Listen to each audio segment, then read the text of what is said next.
Bismillahirrahmanirrahim. Alhamdulillahirabbil alamin. Allahumma shalli ala Muhammad wa ali Muhammad. Pemirsa Al-Qurba TV yang dirahmati oleh Allah, Assalamualaikum warahmatullahi wabarakatuh. Acara obras kita kali ini adalah semacam menepati janji berkaitan dengan kajian-kajian akidah yang telah berlangsung. Sebagaimana yang telah kami janjikan bahwa insya Allah berbagai pertanyaan yang tertulis dalam komentar seputar kajian akidah kita akan angkat dalam acara obras kita, acara obrolan rasional santai.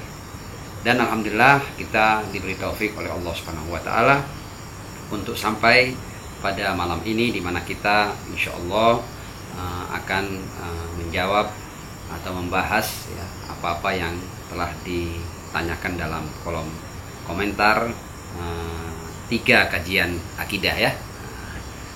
Pada malam hari ini saya telah ditemani oleh rekan-rekan muda, tapi bukan sekedar muda ya, tapi muda dan berbobot ini ya. Karenanya mereka yang nanti akan menyampaikan berbagai pertanyaan yang telah dikumpulkan, dan mereka juga insya Allah akan mengembangkan dengan pertanyaan-pertanyaan lain. Mudah-mudahan acara kita pada malam ini mendapat rahmat dari Allah Subhanahu wa taala, dan kita bisa sampai pada pemahaman-pemahaman yang lebih mendalam insya Allah seputar akidah. Saya perkenalkan dulu ya, kalau boleh. Di sebelah kiri saya ada saudara Mehdi bin Haji Yasir. Ahlan wa sahlan Mehdi. Ya. Apa kabar? Baik? Alhamdulillah baik. Dan di sebelah kiri Mas Mehdi ada Mas Taqi. Ya. Ini masih ada hubungan kefamilian yang cukup dekat ya. Ya. Tanpa perlu saya bocorkan di sini. Ya. Dan insya Allah mereka lah yang akan menyampaikan berbagai macam pertanyaan yang telah tertulis dalam kolom YouTube serial Akidah. Tafadhol. Assalamualaikum warahmatullahi wabarakatuh. Waalaikumsalam warahmatullahi wabarakatuh. Terima kasih Ustadz atas kesempatannya, sudah mempersilahkan kami berdua untuk menjelaskan pertanyaan-pertanyaan yang sudah disampaikan di kolom komentar ya. Ini langsung saja dari pertanyaan yang pertama dari Musin Gifari Ammar. Ini berkaitan dengan kajian yang pertama ya? Ya, kajian pertama. Cuman pertanyaannya ada mengulas ke sesi ketiga. Oke, it's okay. Dari Musin Gifari Ammar, Suwayo Pandaan. Ustadz, saya tidak ada masalah terkait keberadaan Tuhan, namun berhubungan dengan sifat Allah yang next video akan antum jelaskan. Sifat Allah adalah kotak untuk Allah itu sendiri. Ketika Allah disebut Ar-Rahman, maka diisi kepala manusia ya Ar-Rahman itu.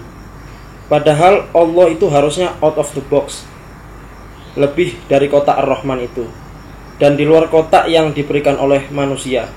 Syukron, mohon pencerahannya di tayangan obras.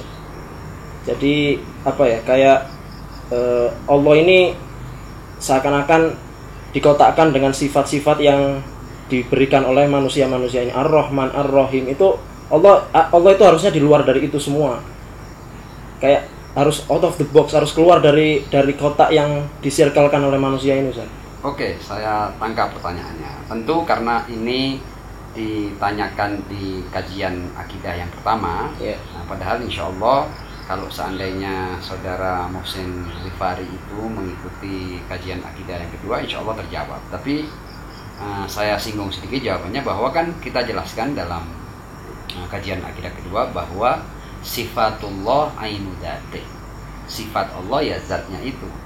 Artinya telah kita buktikan dalam kajian yang kedua itu bahwa tidak mungkin sifat Allah itu sesuatu yang lain daripada zatnya. Telah kita jelaskan kemarin. Insya Allah pemirsa bisa merujuk pada kajian akidah yang kedua. Tapi secara garis besar jawabannya adalah bahwa kenapa sifat Allah itu adalah ainu dzati, ya zatnya itu, karena kalau sifat Allah itu bukan zatnya, maka akan berkonsekuensi pada ketersusunan, keberbilangan, ya, atau kebergantungan. Jadi kalau seandainya, kan kemarin kita jabarkan kan, bahwa kalau seandainya sifat Allah itu bukan zatnya, ada dua kemungkinan. Ada kalanya sifat itu, sifat bukan zat ya, sifat itu ada kalanya di dalam zat atau di luar zat. Nah, kalau di dalam zat seperti Ar-Rahman, Ar-Rahim, ya, kemudian Ar-Razik, Al-Khaliq, sifat-sifat itu seandainya di dalam zat dan dia itu berbeda dengan zat, berarti zat Allah tersusun dari sifat-sifat. Padahal telah kita buktikan bahwa wajibul wujud adalah non heterogen, ghair murakkab. Nah, kalau seandainya wajibul wujud tersusun, maka dia bergantung. Artinya kemungkinan bahwa sifat Allah ini bukan zatnya dan di dalam zat tertolak, karena hal ini akan menyebabkan Allah itu murakkab atau bergantung pada bagian-bagian. Atau kemungkinan yang kedua, bukan di dalam zat Allah tapi di luar zat Allah. Nah, kalau sifat-sifat ini di luar zat Allah, ada dua kemungkinan. Apakah sifat-sifat ini juga sama dengan zat dalam hal wajibul wujudnya, tidak bergantung pada apapun, atau dia mungkinul wujud yang bergantung kepada zat yang wajibul wujud. Yeah. Kalau sifat-sifat ini adalah juga wajibul wujud, maka ini menyebabkan berbilangnya wajibul wujud. Jadi wajibul wujud lebih dari satu. Ya. Padahal seperti yang akan kita buktikan dalam serial akidah yang keempat, kita jelas di situ membuktikan bahwa wajibul wujud tidak mungkin lebih dari satu. Insya Allah nanti teman-teman bisa mengikuti kajian akidah yang keempat yang itu menjawab itu. Dan kemungkinan yang terakhir adalah bahwa sifat-sifat itu ya di luar zat dan bersifat atau berpredikat mungkinul wujud.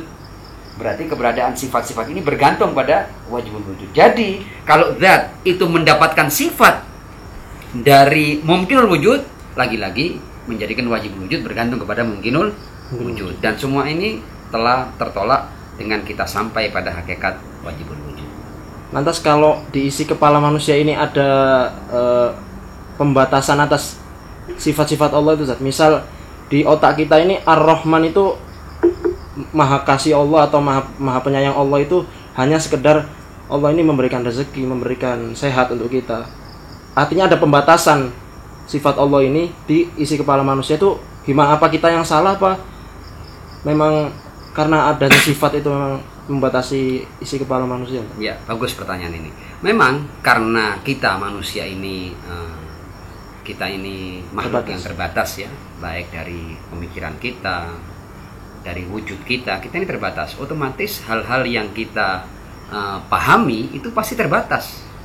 Tidak mungkin ya kita yang terbatas ini mampu memahami sesuatu yang tak terbatas. Pasti pemahaman kita ada batasannya. Karena itu dalam penyifatan itu kita disuruh mengatakan Allahu Akbar. Allahu Akbar artinya Allahu Akbar min an yusaf. Iya, kita boleh mengatakan bahwa Allah itu maha pengasih, maha penyayang, dan tentu secara otomatis kita punya bayangan-bayangan dalam benak kita tentang seperti apa kemahakasihan Allah, ya, bahwa Allah itu maha penyayang seperti apa. It's okay, tapi tetap kita menanamkan keyakinan bahwa ya Allah, seberapapun aku berusaha untuk memahami sejauh apa kasih-Mu, sejauh apa ilmumu, sejauh apa kekuasaanmu, tetap Engkau lebih besar dari apa yang aku bayangkan. Imam Ali alaihissalam, pintu kota ilmu Rasulullah, ketika berbicara tentang tauhid, dia katakan at-tauhid alla tatawahhama. Tauhid itu artinya kamu jangan mewahamkan Allah. Artinya apa yang kamu pikirkan tentang Allah itu jangan kamu yakini. Karena pikiranmu pasti tidak akan pernah menjangkau sejatinya keagungan dan kebesaran Allah Subhanahu wa taala. Jadi kita secara otomatis pasti punya bayangan-bayangan, tapi kita tanamkan dalam keyakinan bahwa ya Allah, Engkau jauh lebih agung daripada bayangan. Iya. Apa Ustaz, nyambung dari pertanyaannya Mehdi tadi, itu sebenarnya kita itu cara kita untuk mensifati Allah itu sebenarnya seperti apa? Iya, sebenarnya kita kan dalam kajian akidah ini kan kita sebenarnya hanya melakukan langkah-langkah sederhana. Langkah sederhana itu kita dengan akal kita, dengan nalar kita, kita hanya sampai pada wajibul wujud. Seperti yang telah dijelaskan dalam kajian akidah yang pertama ya.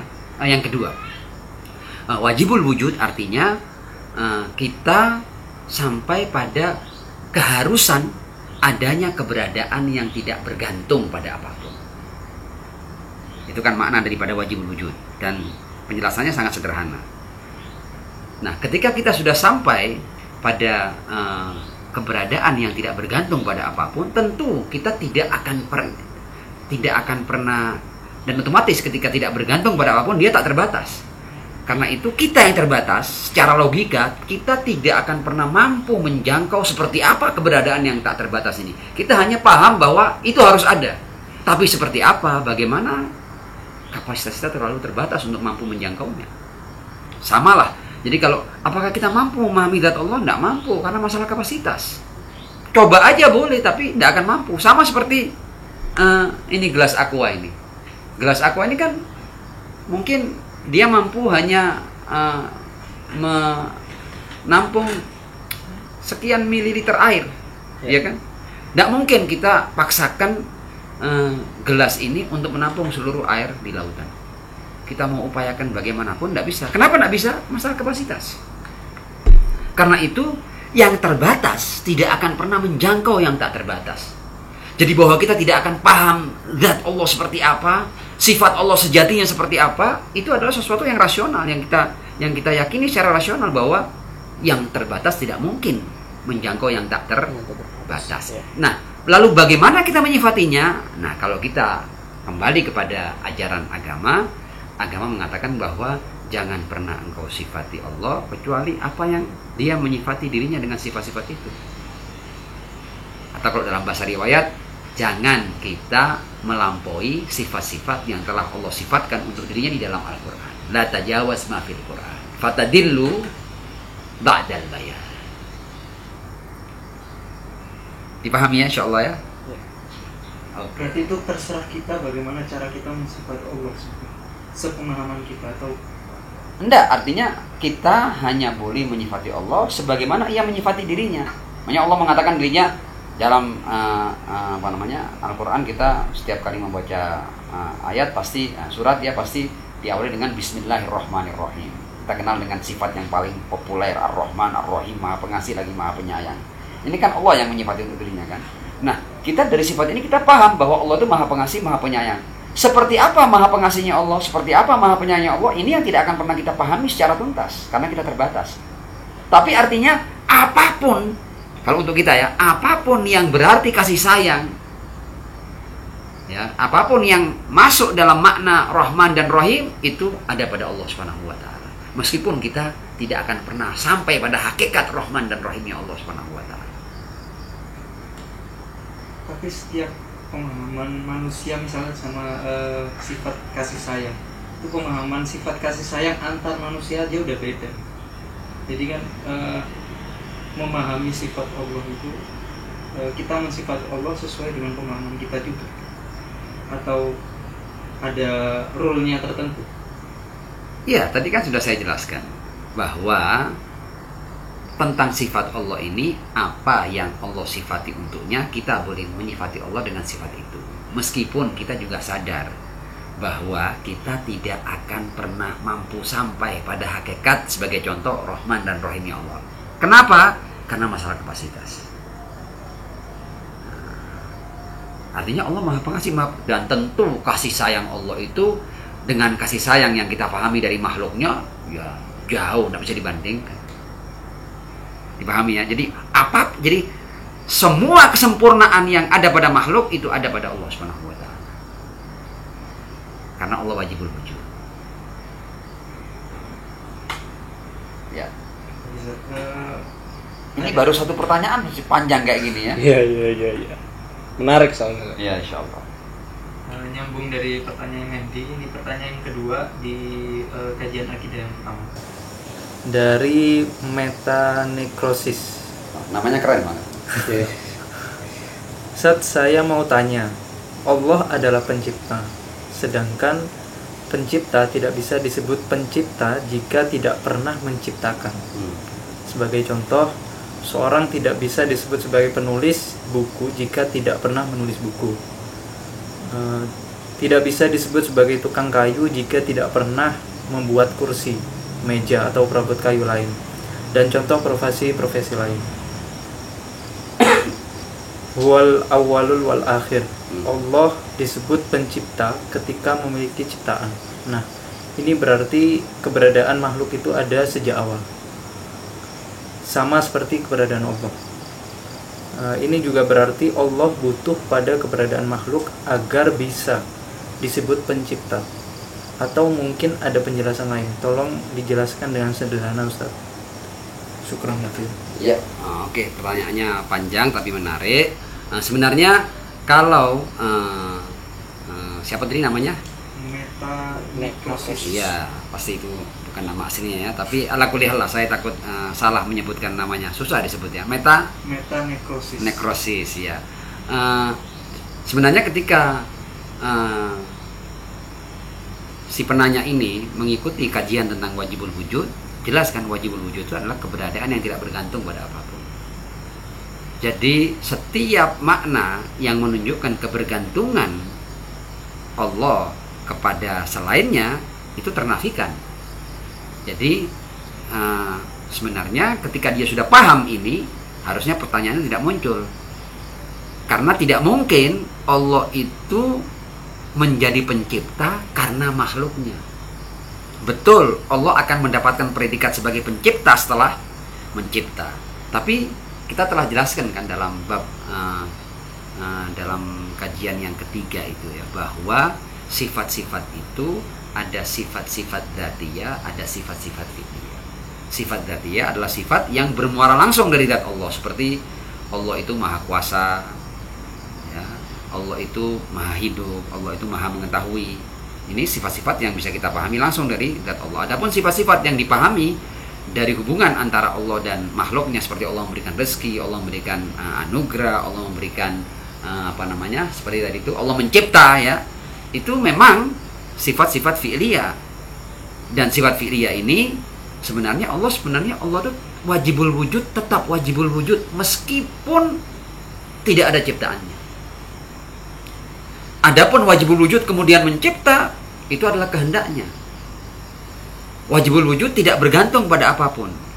Jadi Allah Subhanahu wa taala itu bukan karena makhluknya kemudian dia mendapatkan predikat-predikat tertentu. Allah tidak pernah butuh, bahkan Allah tidak butuh dengan ciptaan. Allah tidak butuh dengan ciptaannya. Tapi apakah kalau Allah sebagai pencipta itu kemudian bergantung kepada makhluknya? Tidak juga, karena meskipun Allah sebelum mencipta, karena dia tidak bergantung pada apapun dan otomatis kekuasaannya juga tidak terbatas oleh apapun, sebagai konsekuensi logisnya Allah itu meskipun dia belum mencipta, tapi dia punya kemampuan untuk mencipta. Meskipun Allah belum memberi rezeki, tapi dia punya kemampuan untuk memberikan rezeki. Karena di antara sifat dzatiyah ada sifat yang disebut dengan qadir atau qadir. Innallaha ala kulli syai'in qadir. Allah itu mampu untuk melakukan apapun. Jadi Allah memang karena dia wajibul wujud, maka kekuasaannya tidak terbatas oleh apapun. Dan dia sama sekali tidak butuh bahkan kepada ciptaannya. Justru ciptaannya yang secara penuh dan mutlak bergantung padanya. Dengan kita sampai pada wajibul wujud, setiap makna yang berakhir pada kebergantungan, kebutuhan, itu akan ternafikan dari wajibul wujud.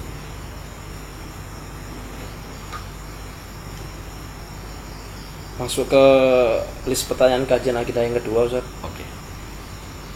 Ini sambil minum kopi juga nggak apa-apa. Oh iya. Jangan sampai yang bertanya lebih tegang dari yang ditanya ya. Oh iya, siap, Ustaz. Ini dari pamit ngeblat, Ustaz. Ya. Salam, saya Basori Munawar dari komunitas Yim Probolinggo. Minta penjelasan atau penjabaran dalam untayan doa subuh atau wajar ada bait atau fajar ada bait di awal munajat Amirul Mukminin Ali bin Abi Thalib yang bertulis, wahai yang menunjukkan zatnya dengan zatnya. Padahal kita paham zat Allah itu tak terdeteksi. Maaf dan syukron uraiannya. Iya. Sebenarnya ini pun sudah kita jelaskan dalam kajian akidah yang pertama. Kita jelaskan bahwa ketika kita mengumpulkan dalil-dalil untuk membuktikan keberadaan Allah Subhanahu wa taala, itu sebenarnya bukan karena zat Allah itu butuh pada bukti. Allah itu tidak butuh pada bukti, tapi pembuktian itu kita butuhkan. Kita yang perlu bukti untuk sampai pada keyakinan akan keberadaan Allah Subhanahu wa taala. Jadi memang tidak ada yang mampu menjelaskan zat Allah selain zatnya. Ini memang seperti itu adanya. Jadi memang tidak akan ada yang pernah mampu menjelaskan tentang siapa Allah itu kecuali Dia sendiri. Makanya ya mandalla ala dzatihi bidzati. Iya. Nah, kita ini karena terbatas, kita mencari bukti-bukti. Dan diantaranya contohnya bukti yang kita bahas di pertemuan pertama itu adalah burhan syukur nikmat. Sehingga dari dalil itu kita bisa sampai bahwa adanya berbagai macam anugerah ini pastilah ada yang menganugerahkannya. Kalau kita tidak meragukan berbagai macam anugerah yang ada pada diri kita dan di luar diri kita ini, berarti pasti ada, kita tidak mungkin meragukan yang menganugerahkannya. Ini namanya burhan syukur nikmat. Kemudian tentang wajibul wujud semuanya. Ketika kita sampai pada wajibul wujud, itu juga merupakan sebuah bukti untuk kita yang terbatas. Bahwa tidak mungkin semua keberadaan ini bergantung pada yang lain. Karena kalau semuanya saling bergantung, maka tidak akan ada yang ada. Nah, akal kita dengan dalil itu sampai secara secara abstrak pada keberadaan. Memang dalam keberadaan ini harus ada keberadaan yang tidak bergantung pada apapun. Itu kita pahami. Tapi keberadaan ini seperti apa, itu tidak akan ada yang pernah mampu menjelaskan keberadaan ini kecuali Allah sendiri. Karena ini tak terbatas, sementara kita terbatas. Karena itu yang mampu menjelaskan Allah ya Allah sendiri. Tidak ada yang lebih mampu menjelaskan tentang Allah kecuali dirinya sendiri. Melalui perantara Al-Imam Ali bin Abi Thalib, ya Ustaz. Kan di doanya Imam Ali kan. Jadi ya kan, kalau doa itu kan artinya wahai zat yang menunjukkan zat. Zatnya dengan zatnya. Iya.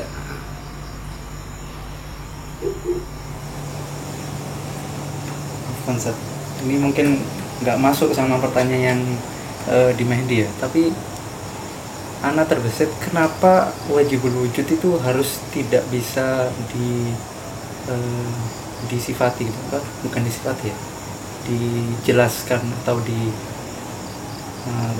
tidak bisa kita ulik-ulik lebih dalam dengan pemahaman kita. Kenapa harus seperti itu wajibul wujud? Iya, sebenarnya sudah terjelaskan seharusnya ya. Karena tadi kan wajibul wujud, ketika dia tidak bergantung pada apapun, maka dia adalah keberadaan yang tak terbatas. Oke? Selain wajibul wujud, itu mungkinul wujud, bergantung pada wajibul wujud, terbatas dia. Nah, apakah mungkin sesuatu yang terbatas itu menjangkau yang tak terbatas? Jadi logika aja. Artinya bahwa kita tidak mampu menjangkau atau memahami seperti apa zat Allah, itu kita pahami secara rasional. Dengan rasio kita sampai pada kepastian keberadaan yang tak bergantung pada apapun. Berarti dia tak terbatas.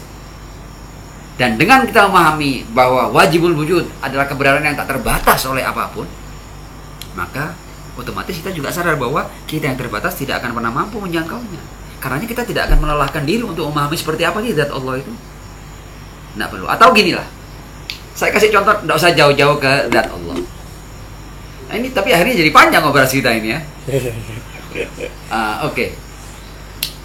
Saya mau tanya, ini penting ini. Sebagai apa namanya itu, sebagai tamtsil ya, untuk mendekatkan kita pada pemahaman.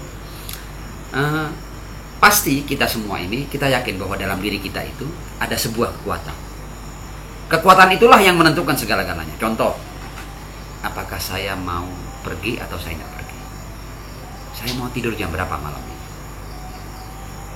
Saya mau melakukan apa pada hari ini? Umumnya kita dapat tawaran, apakah tawaran ini saya terima atau saya tolak? Kita dapat ajakan ini mau saya ikuti atau tidak saya ikuti? Ada enggak dalam diri kita kekuatan yang kita tahu bahwa dialah yang menentukan apakah saya lihat atau tidak saya lihat? Ini saya dengar atau tidak saya dengar? Saya ucapkan atau tidak saya ucapkan? Ada enggak kekuatan itu dalam diri kita? Ada kan? Karena itu sesuatu yang kita gunakan sehari-hari. Betul enggak? Bahwa dalam diri kita ada kekuatan yang menjadi penentu. Mungkin kalau kita tidak perlu tahu istilahnya, katakanlah orang mengatakan itu ruh kita, jiwa kita, ya kan? Sesuatu ini kita pakai setiap saat, kita pakai seiring dengan keberadaan kita di dunia ini. Kita dengannya melakukan segala macam hal. Saya mau tanya sekarang, sesuatu itu di sebelah mananya tubuh Anda? Pasti tidak tahu bentuknya seperti apa, warnanya apa, aromanya apa, seperti apa sih sesuatu itu. Nah, ruh ini ya, jiwa kita ini itu kita gunakan setiap saat. Bahkan dia yang menentukan segala-galanya, tapi bahkan kita sendiri tidak tahu apa itu. Ini kita baru ngomong ruh ya, kita belum ngomong wajibul wujud. Jadi sebenarnya ada banyak hal dalam ciptaan-ciptaan Allah ini yang bahkan kita tidak mampu menjangkaunya. Dan bahkan kalau kita mau jujur, kita tidak akan pernah memahami dengan istilahnya sempurna semua ciptaan Allah SWT.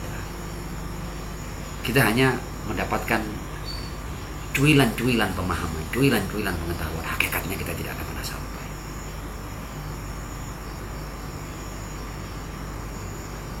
Dipahami jadi ya? Tapi kalau wajibul wujud itu tidak terbatas, itu kayak seolah-olah bagi orang-orang ateis itu kayak seolah-olah sampai tidak ada gitu. Karena tidak terbatas, kita nggak bisa memahami itu sampai kita anggap itu tidak ada. Terserah lah. Jadi orang ateis mau berbicara apa saja terserah, tapi kita telah mempunyai bukti rasional kan? Jadi kalau namanya dalam kajian yang kedua itu bukti rasional akan adanya wajibul wujud itu kayak 2 tambah 2 4, tak terbantah. Silahkan dia bantah bukti rasional itu kalau mampu. Oke, kita lanjut aja ke pertanyaan keempat dari kajian Akidah 2 dari Frost Gamers. Main game ini. Oh ya. Bagaimana konsep manunggaling sun menurut Imam Ali alaihissalam? Apa manunggaling sun? Iya.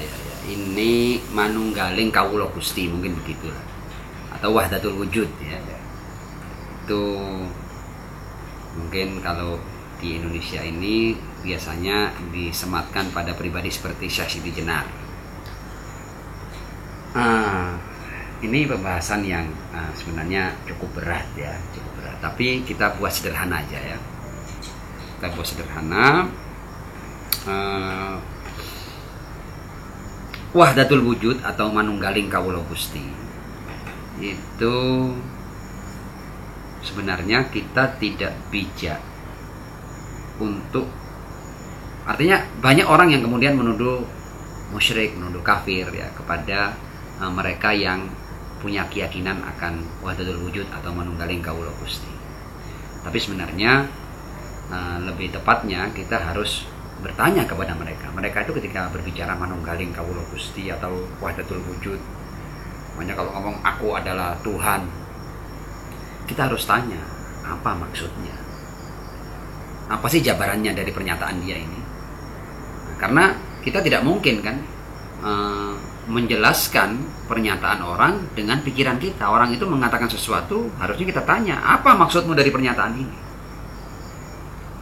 Nah, sekarang kita tidak perlu menuduh ini dan itu, tapi kita akan mencoba untuk membahas permasalahan wahdatul wujud ini dengan keterangan yang sangat sederhana saja. Karena kan kita sudah punya pijakan kan? Pijakan kita apa? Wajibul wujud. Wajibul wujud adalah keberadaan yang tidak bergantung pada apapun. Ketika dia tidak bergantung pada apapun, maka terbukti juga dia tidak terikat oleh ruang dan waktu. Sudah kita bahas ya dalam pertemuan yang kedua itu. Oke. Sekarang kita bahas wahdatul wujud. Wahdatul wujud itu artinya pasti, jadi manunggaling kawula Gusti, menyatu dengan Tuhan. Nah, itu kan kita harus harus tanya maksudnya apa. Tapi kalau kita kembali kepada ajaran Ahlul Bait, mereka menjelaskan bahwa kalau pemahamannya itu adalah ittihad atau hulul, maka itu adalah pemaknaan yang keliru. Artinya kalau manunggaling kawula Gusti atau wahdatul wujud itu diartikan bahwa itu hamba menyatu dengan Tuhan. Betul-betul wujud kita menyatu dengan wujud Tuhan. Kalau seperti itu, ya, maka ini boleh jadi pemahaman yang tidak tepat. Atau orang mengartikannya hulul. Jadi Tuhan itu menjelma dalam wujud hamba. Artinya betul-betul wujud Tuhan menjelma dalam hamba, masuk dalam diri hamba. Berarti ada orang-orang yang mendapat hululullah dan ada orang-orang yang tidak mendapat hululullah. Nah, ini juga pemahaman yang tidak tepat tentang wahdatul wujud. Tapi wahdatul wujud boleh jadi punya arti-arti lain yang boleh jadi benar, boleh jadi tidak salah. Nah, untuk untuk menjawab pertanyaan ini, saya akan bacakan sebuah riwayat. Riwayat ini ada dalam literatur Syiah dan Sunnah. Jadi di Syiah ada riwayat ini, di Ahli Sunnah juga ada. Tapi saya lebih tertarik untuk membacakannya dari literatur Ahli Sunnah. Ya, ini dalam kitab Bukhari, perawinya adalah Abu Hurairah. Ini mungkin adalah pemahaman tentang tanda kutip ya wahdatul wujud yang boleh jadi tidak mempunyai arti yang keliru. Qala Rasulullah sallallahu alaihi wasallam, innallaha ta'ala qala, Allah berkata, man adali waliyan faqad adantuhu bil harb. Arti sederhananya bahwa kalau ada seseorang yang memusuhi kekasihku, ya Allah kan punya para kekasih, kan punya aulia. Allah berkata lewat riwayat yang sampai dari Rasul Shallallahu Alaihi Wasallam ini bahwa barang siapa yang memusuhi kekasihku, maka aku umumkan perang dengannya. Artinya begitu. Artinya siapapun yang memusuhi kekasih Allah, aku umumkan perang kepadanya. Wa ma taqarraba ilayya abdi bi syai'in ahabba ilayya mimma aftaradtuhu alaihi. Ya, dan aku tidak pernah lebih menyukai ya hambaku ketika dia berusaha untuk dekat denganku dengan sesuatu melebihi apa yang aku wajibkan padanya. Jadi yang paling Allah sukai dari hamba ketika hamba itu ingin mendekatkan diri kepada Allah adalah hamba itu melaksanakan apa-apa yang Allah wajibkan atasnya. Jadi melaksanakan al-wajibat itu adalah sesuatu yang paling Allah sukai dalam rangka hamba mendekatkan diri kepada Allah Subhanahu wa taala. Ini bukan yang hendak kita bahas, tapi karena ini riwayat berkaitan, kita baca lebih jauh. Wala yazalu abdi yataqarrabu ilayya bin nawafil hatta uhibbah. Tapi kalau hamba ini kemudian menyempurnakan, jadi selain dia melaksanakan yang wajib-wajib, kemudian dia juga tambah dengan nafilah-nafilah, ya, ibadah-ibadah yang mustahab, ya, yang sunnah. Jadi hamba itu tidak puas hanya dengan melaksanakan yang wajib, tapi dia tambah dengan yang sunnah-sunnah. Kalau hamba itu begitu, hatta uhibbah, nanti aku akan mencintainya. Fa'idha ahbabtuhu, dan kalau aku mencintainya, kuntu sam'ahul ladzi yasma'u bih, aku akan menjadi telinganya yang dengannya dia mendengar. Wa basarahul ladzi yubsiru bih, aku akan menjadi matanya yang dengannya dia melihat. Wa yadahul lati yabtishu biha, aku akan menjadi tangannya. Wa rijlahul lati yamshi biha, aku akan menjadi kakinya yang ia berjalan dengannya. Wala in sa'alani la'utiyannah, kalau hamba sudah aku cintai seperti ini, kalau dia minta kepadaku, aku pasti akan memberikan apa yang dia minta. Wala in ista'adzani la'u'idzannah, dan kalau dia berlindung padaku, pasti aku akan memberikan perlindungan padanya. Nah, kalau maknanya itu seperti ini, artinya bahwa ketika hamba itu dengan melaksanakan kewajiban-kewajiban dan menyempurnakannya dengan amalan-amalan besar, kemudian dia mendapatkan kedekatan dengan Allah sedemikian rupa sampai Allah sendiri berkata dalam riwayat yang ada di Bukhari ini, aku akan mencintainya, dan kalau aku mencintainya, aku akan menjadi telinganya, aku akan menjadi kakinya, aku akan menjadi tangannya, aku akan menjadi matanya. Kalau maknanya adalah bahwa ketika seorang hamba melakukan hal-hal hingga ia dekat dengan Allah, sampai akhirnya sedemikian kedekatannya itu, sehingga Allah SWT akan membimbingnya dalam semua yang dia lakukan, termasuk apa yang dia lihat, apa yang dia dengar, langkah-langkah kakinya, perbuatan-perbuatannya dengan tangannya, sampai sebegitunya.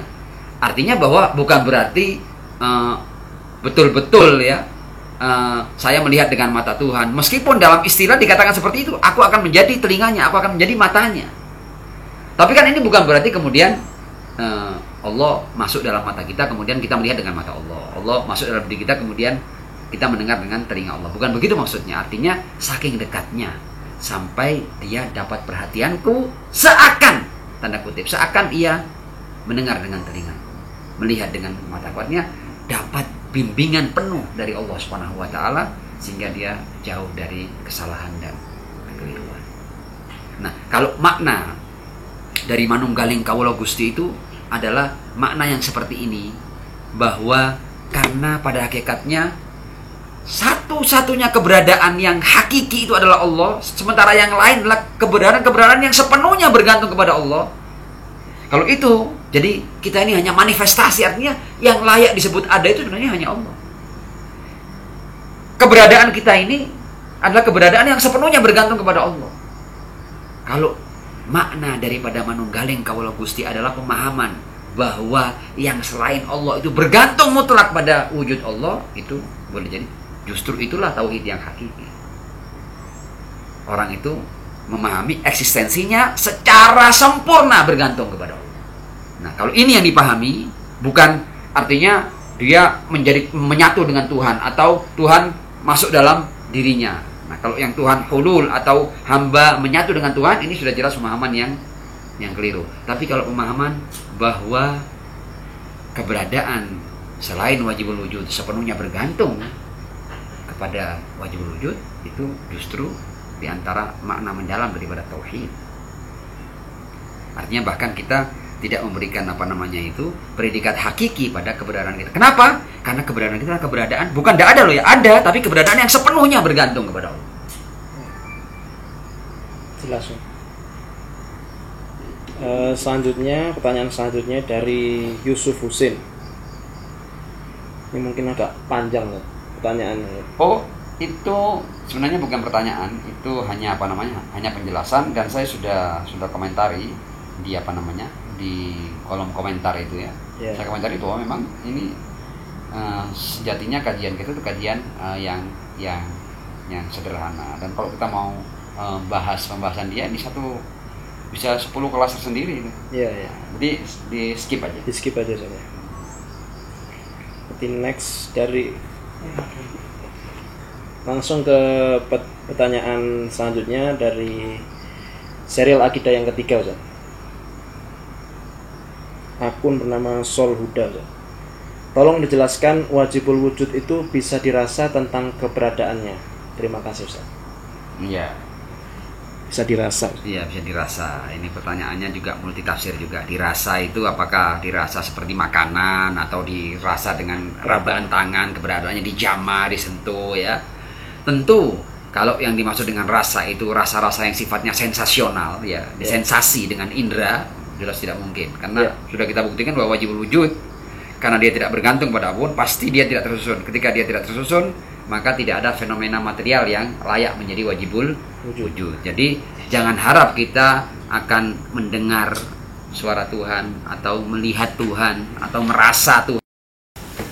Indera perasa kita, ya, artinya indera kita tidak punya jalan untuk memahami Tuhan, karena indera kita hanya mampu menjangkau materi.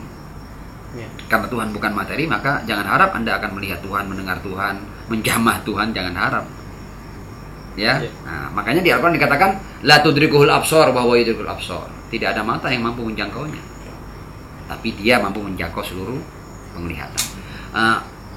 Saya juga sudah sampaikan juga riwayat ketika yang Malik ditanya itu, wahai Imam, apakah ketika engkau sholat itu kamu melihat Tuhan?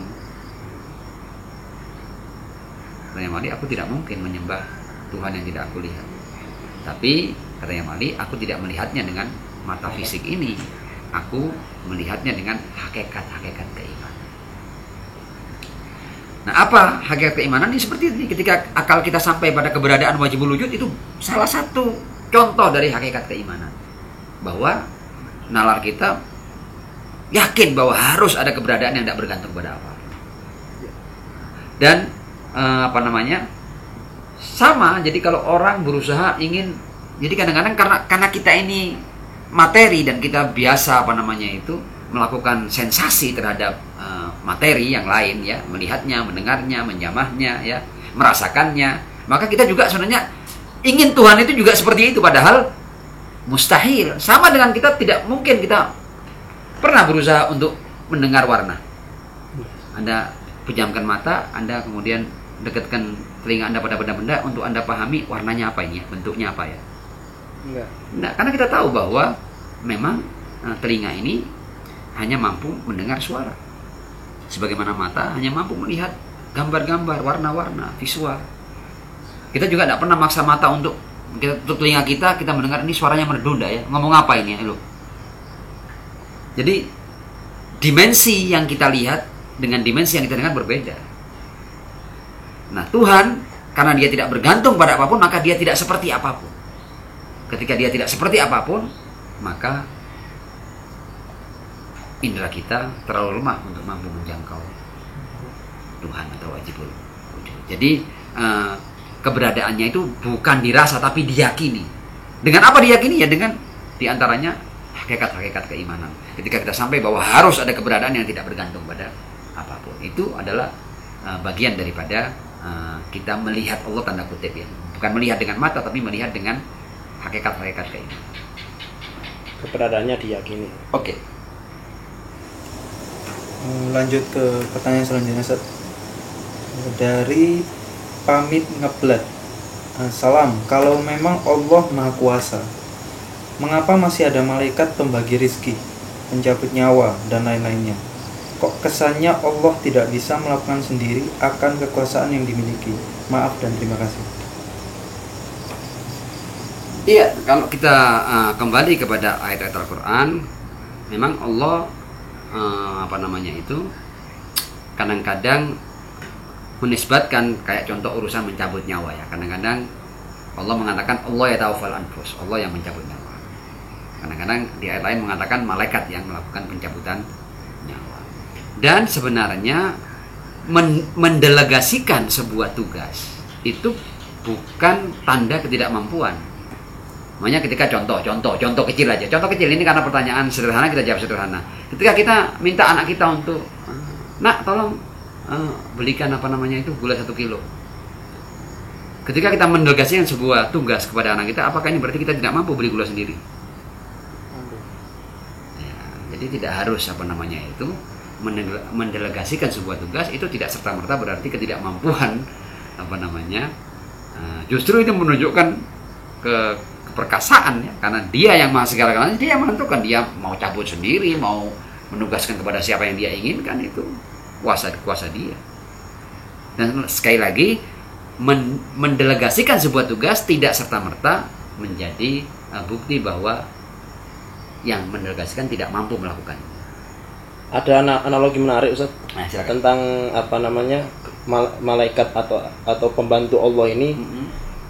Bahwasanya kalau Allah meminta perantara itu berarti Allah lemah atau tidak mampu, tidak kuasa. Itu ada analogi Ustaz. Analoginya itu misal ada dua bos yang dua-duanya ini punya mobil yang sama-sama mewah Ustaz. Yang satu punya sopir tapi yang satu tidak punya sopir Ustaz. Itu ketika sopirnya membukakan pintu untuk bosnya itu Ustaz, itu lebih menunjukkan takdim atau kebesarannya Ustaz. Jadi kebesarannya bos itu lebih besar daripada yang buka pintu sendiri Ustaz. Jadi ada bos yang buka pintu sendiri sama bos yang dibukakan pintu oleh sopirnya. Itu lebih tinggi yang dibukakan pintu sama sopirnya Ustaz. Itu analogi yang menurut anak menarik Ustaz.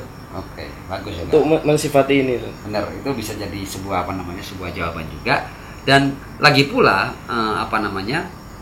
kadang-kadang memang ada hal-hal yang tidak bisa langsung diterima. Contoh sinar matahari ini, ya, seandainya tidak ada yang menjadi perantara antara kita dengan sinar matahari, ya, itu terbakar semua. Jadi kadang-kadang untuk sampainya sinar matahari yang menyehatkan tubuh kita ini harus lewat perantara. Jadi ada ada materi-materi tertentu di antara kita dengan matahari ini, sehingga matahari ketika menyinari kita menjadi sesuatu yang menyehatkan. Kalau perantara ini, karena kita tidak punya kapasitas langsung menerima sinar matahari, karenanya butuh diturunkan grade-nya sampai menjadi sesuatu yang bisa kita terima. Itu juga menjadikan sebuah jawaban bahwa memang kenapa ada perantara-perantara, karena memang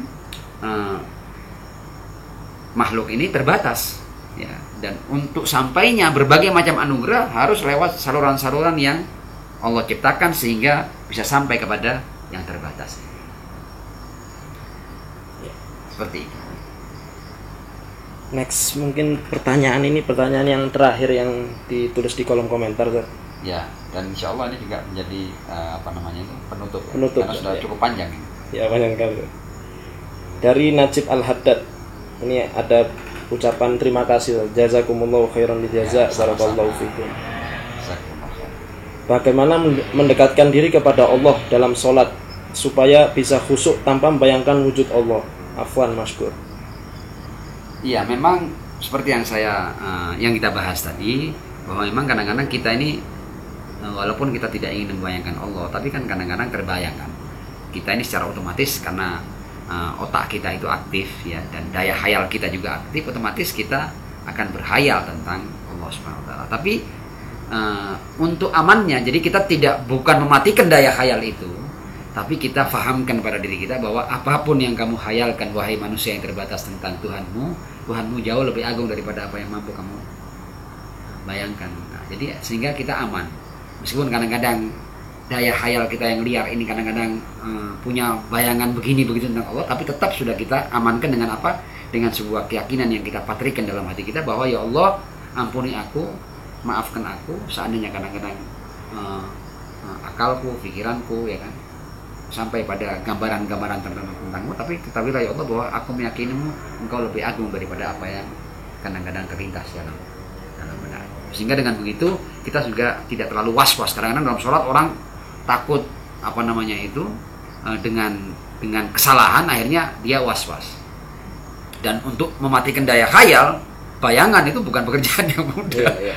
Jadi it's okay, kadang-kadang itu terjadi, tapi tetap kita sudah punya keyakinan bahwa aku ini terbatas, engkau tak terbatas. Aku tidak akan pernah mampu memahami keagunganmu, ya. Ya, keterbatasanku ini. Jadi aku memahamiku sesuai dengan keterbatasanku ini, ya Allah. Dan aku yakini bahwa engkau jauh lebih apa yang mampu aku bayangkan. Nah, sehingga aman. Kita tidak jatuh dalam kemusyrikan ataupun kita merendahkan atau mengurangi keagungan dan kebesaran Allah Subhanahu wa taala. Tapi pertanyaan yang bagus ya. Kalau kita itu Ini afwan ini berarti pertanyaan lanjutan. Kalau seandainya tiap manusia itu kan berarti bayangan terhadap Tuhannya itu beda-beda. Benar? Ya boleh jadi. Bukan hanya tentang Tuhan, tentang manusia ini beda-beda tentang banyak hal. Ya. Ini kan pemahaman dia terhadap Tuhannya itu masing-masing. Iya, pasti begitu. Tapi kan tetap diamankan dengan apa? Makanya kan kita melakukan kajian-kajian rasional ini supaya apa? Supaya setiap yang kita yakini itu punya pijakan. Dan pijakan kita dalam hal akidah ini utamanya adalah pijakan wajibul wujud. Kita secara rasional sampai bahwa harus ada keberadaan yang tidak bergantung pada apapun. Dan dari sini kita mempunyai banyak konsekuensi logis, termasuk bahwa dia tidak tersusun, bahwa dia harus azali dan abadi, dia tidak pernah tidak ada dan tidak akan pernah tiada ya. Kemudian di antara konsekuensi logis lainnya, dia tidak terikat oleh ruang dan waktu, kemudian tidak ada gerak, tidak ada perubahan, tidak ada evolusi padanya, seperti itu. Ya, itu berarti apakah mungkin berarti tiap manusia itu Tuhannya itu beda-beda sesuai dengan bayangannya masing-masing? Enggak. Jadi kan bayangan kita tentang sesuatu itu tidak mengharuskan sesuatu berbeda. Contoh umpamanya ada seorang bintang umpamanya bintang film, umpamanya aktor katakanlah. Aktor itu kita sudah lihat berbagai macam filmnya. Tapi kemudian kan bayangan kita akan pribadi ini sehari-harinya bagaimana, satu orang dengan yang lain kan bisa beda-beda kan. Nah, tapi kan apakah kemudian perbedaan bayangan berarti menjadikan bahwa Tuhan itu banyak, bahwa dia ini banyak? Tidak. Jadi bermacam-macamnya keyakinan dan bayangan makhluk tentang Tuhan itu tidak akan sedikit pun menodai ya keagungan dan kebesaran Allah Subhanahu wa taala. Jadi Allah tidak akan pernah berkurang meskipun ada hamba yang punya bayangan yang salah dengan Tuhan. Dan itu konsekuensi daripada bahwa wajib wujud tidak bergantung pada Allah. Wajib wujud tidak akan berubah dengan bayangan hamba. Ya. Pokoknya pijakan wajib wujud ini super ampuh. Ketika kita sampai pada wajib wujud, banyak masalah-masalah akidah yang terurai. Dan subhanallah, hampir semua ayat itu nanti akan menjadi benar ketika kita sudah memahami wajibul wujud. Ayat laisa kamitslihi syai'un, lam yakun lahu kufuwan ahad, la tudrikul absar wa huwa yudrikul absar, dia tidak akan terlihat. Itu semuanya sesuai dengan konsekuensi logis daripada wajibul wujud. Karena memang akal itu temuannya yang benar tidak mungkin bertentangan dengan ayat-ayat Allah Subhanahu wa taala. Mengapa? Karena Allah dalam banyak hal ketika Allah hendak memahamkan ayat-ayatnya, Allah sandarkan pada akal yang Allah berikan kepada manusia. La ayatin liulil albab, la ayatin liqaumin yaqilun. Ya kan? La'allakum tatafakkarun. Allah menyandarkan semuanya pada pikiran akal. Berarti apa? Berarti akal itu adalah sebuah potensi yang Allah berikan kepada hamba yang dengannya hamba mampu sampai pada kebenaran-kebenaran rasional. Dan kebenaran rasional yang sebenarnya tidak mungkin bertabrakan dengan ayat-ayat Allah Subhanahu wa taala. Meskipun rasio tetap terbatas loh ya, bukan berarti tidak terbatas. Sudah terjawab. Ya. Tutup sudah. Cukup ya? Iya. Nah, alhamdulillah akhirnya sampailah kita pada penghujung obrolan rasional santai seputar akidah pada malam hari ini, dan insya Allah kita akan duduk lagi seperti ini setelah kajian yang ke-6 insya Allah ya. Semoga yang sudah menanyakan di kolom komentar semuanya terjawab dengan obrolan kami semua. Ya, dan seandainya memang masih ada yang ingin ditanyakan lebih jauh, boleh ditulis di kolom komentar di kajian akidah berikutnya, insya Allah akan kita bahas seperti pada malam hari ini. Sekian, terima kasih. Wa'alaikum minkum. Semoga bermanfaat. Wassalamualaikum warahmatullahi wabarakatuh. Waalaikumsalam warahmatullahi wabarakatuh.